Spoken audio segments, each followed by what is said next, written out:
With the government shutdown now behind him, President Obama is trying to reset the agenda in Washington.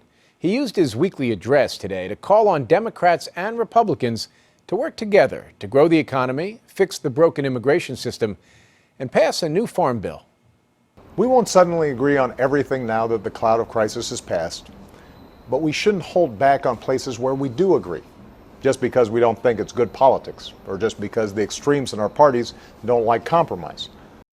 Joining me now is Politico's editor-in-chief, John Harris. John, what are the chances that the president can get any traction on any of these agenda items?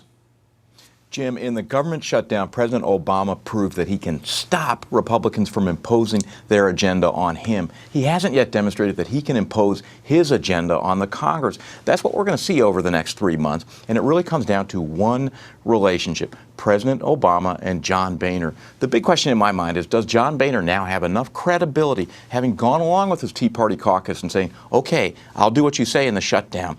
Now in this next round, he says, look, it's time for you to follow me and do what I want. Boehner and Obama could cut the deal. Whether they can bring their parties along on either side, really, that's the big question.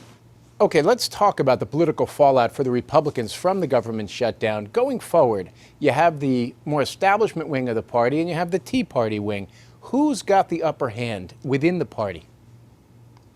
Well, look, at the moment, those two wings that you described, Jim, are furious with each other, really to the point of contempt. Raises the question of whether you can even keep the Republican Party together. What the establishment wing of the party, and John Boehner really represents them, is saying, look, we tried it your way, Tea Party. It did not work. Now you've got to start listening to us. And that means being willing to compromise at the end of the day with President Obama if they can get a good enough deal. John Harris from Politico, thank you. Thanks, Jim.